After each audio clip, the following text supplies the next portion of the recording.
Hey guys, welcome back to my channel. Hopefully you're still watching my channel because it's been, I think, almost 2 weeks since I posted the first episode of the Korea.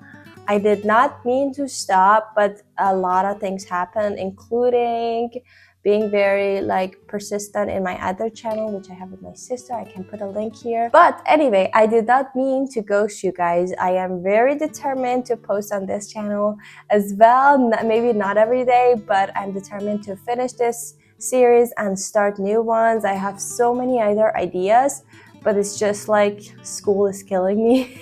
And then I have to prioritize that, obviously.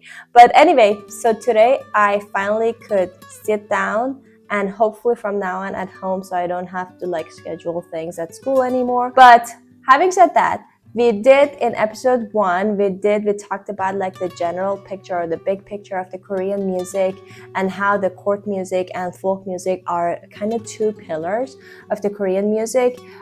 Disclaimer, I don't know much about it, so I'm learning as I am making these videos. So if you guys know anything else or if I'm making a mistake, I try to fact check everything and research everything really well. But if you find something that you need to correct me, please do so. If you have Korean background or you know more about Korean music, I would love to hear from you. So make sure you do so, you leave your comments. But today we are diving into Pansori. I heard that name a lot actually, so I was very curious to finally go watch and look what it sounds like, and it's actually pretty cool. So this genre of music is kind of like an epic storytelling. It started in the 17th century with Joseon dynasty, and it has 3 main elements, mainly 2, but the audience is one of the 3 one, because without audience you cannot perform it, obviously. But there is a singer slash narrator. It's not actually the singing part that is the main thing, and there's a drummer or gosu, and the singer is called sorikkun. I'm not sure about the pronunciation though. So the singer is not just there to sing for us. They act, they narrate, they tell a story, they kind of embody multiple characters. So by just one person, it's kind of like a one-man show or one-woman show, and they have different characters and different voices. They try to resemble a lot of different elements in the nature. It's actually pretty cool. And the drummer obviously is there to it has a barrel drum, and then they keep the time. Also, they kind of sometimes shout some stuff to push the singer forward. So it's kind of like a duet in a way, like a conversation, but the narrator has the most of the talking part, obviously. What makes Pansori so special is that initially it was performed outdoors, and it could last for hours, up to 8 hours, and the themes can also differ from love, loyalty, tragedy, social criticism. So there's so many stories. I think historically there were 12 really big stories or epic tales, what they called it, but today only 5 of them have survived completely, so we know the complete story of them. Pansori has a very significant cultural role in Korea's culture. It's considered one of their cultural treasures, and it's actually pretty cool. I don't know what I can compare it to. It kind of vaguely reminds me of some of the Japanese theaters. Again, correct me if I'm wrong, but also I remember that to some point we have that in Iran as well. There is a narrator that tells a story. Sometimes they also play the instrument as well, so it's truly a one-man person show. But that's in the old times, and that was very specific provinces. I cannot remember the name either, but it kind of reminds me of that, and I'm curious to see if other countries have that concept. But it was very interesting. So I chose this video for us to watch.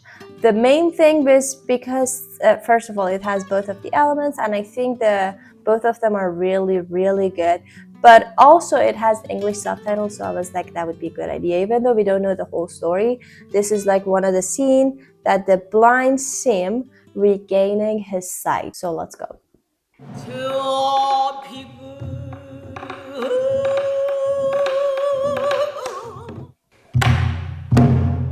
심한국이 말 듣고 산호주령 거두쳐 버리고 버섯 발로 호친의 목을 안고 아이고 아버지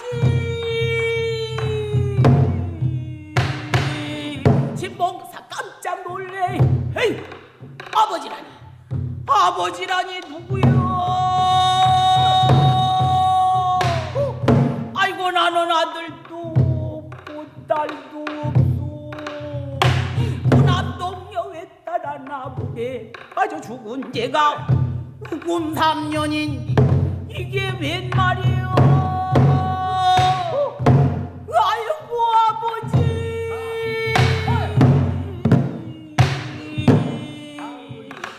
여태 눈을 못 뜨셨소 임당수 풍당중에 빠져 죽던 정이가 살아서 여기 왔소 무서워서 눈을 떠서 소녀를 보소서 신봉사가 이 말을 듣더니 저를 모르는 내 딸이라니 내 딸이라니 내가 죽어 소고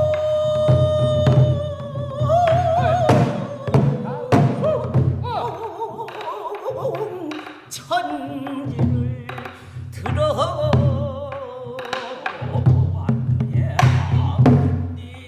네가 지금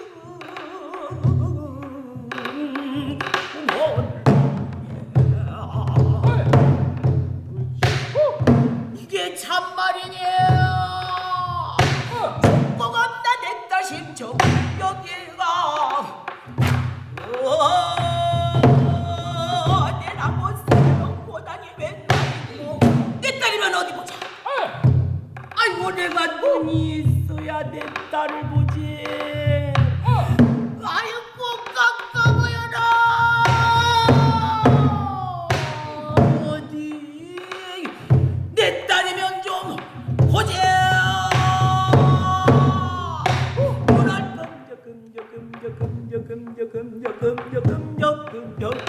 금적금적 하더니 말은 눈을 번쩍 I watched the video and the woman there was talking about how the fan, like what the fan is basically. And it kind of reminds me of that because she was saying that if you use it because whenever the story gets dramatic, you can open the fan or close the fan to show like that the drama is climaxing. But also she was like, if you really get into character and you really believe that you are that person or this person, then the fan can be anything that you want. So it's kind of like not necessarily a fan, it's like a symbol of anything that you want. And that really shows in this video. I really like it. 신봉사 눈을 뜨고 보니 세상이 해적하지. 신봉사가 눈 뜬 바람에 수백 명 봉사들이 모두 개평으로 눈을 뜨는데 만자맹이니 눈을 뜬다. 전라도 순창담양 세갈못디난 소리고. She is an amazing singer. 짠퍼더니만은 일시에 눈을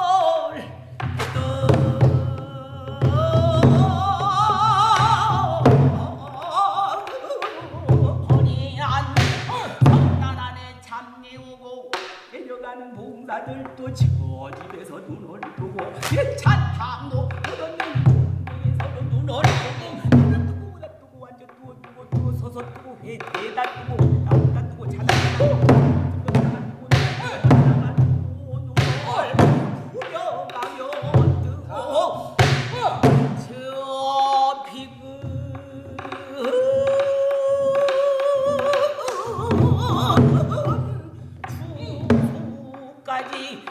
일시에 눈을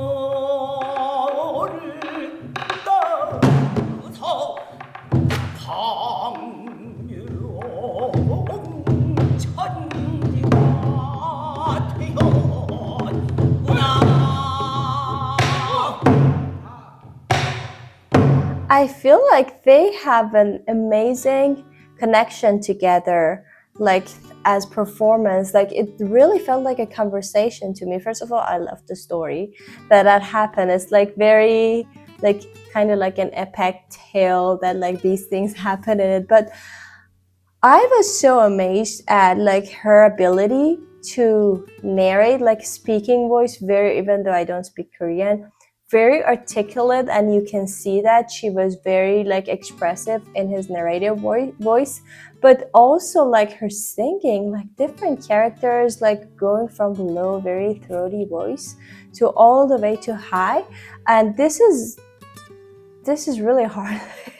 But this is very captivating, even though there's only 2 people there and I don't speak the language.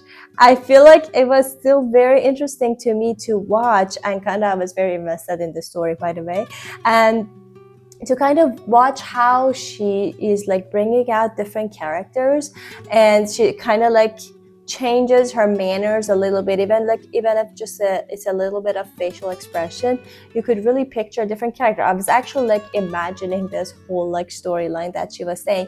And again, in that video, the woman was saying that like your voice can represent a lot of sounds. It's not just there to narrate the story. It can represent like nature sounds, like water. And then she would go to the water and like listen, because she was like, for example, the size of the water affects how it sounds. If it's like a big amount of water, it's gonna sound really big and angry, but if it's like a little bit, it sounds more calm. So she would practice like having those different characteristics in her voice. And she was mentioning that even if you don't speak the language or you don't understand, you're able to know or feel the feeling that the person is trying to convey just by looking at it. I totally get it, because like I feel like even without like the subtitles, I obviously would not understand the story, but I could like feel the feeling. And one thing that really also like I started thinking about it is how rhythm is the integral part of this, because that's what's the momentum behind this. That's it pushes it.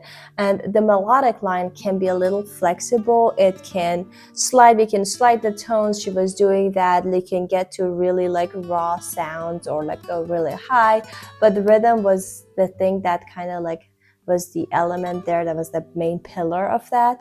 And it was like also a nice interaction, as we talked about, between the drummer and the singer. So I'm actually so happy that I did that. I finally get the chance to sit and record this video, because it always amazes me how people from like centuries ago would look at the world, like, and I think this gives a little bit of insight on how their lives would be, aside from like the mundane everyday stuff.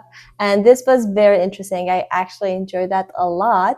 And next time, I'm not gonna say tomorrow because I don't want to promise something, but next time, which is gonna be very soon, we're gonna dive into the folk songs or minyo, that we're gonna do something very special. So make sure you tune back and watch that video as well. Thank you for watching this video. If you enjoyed it, please like and subscribe to my channel. I'll see you in the next one. Bye.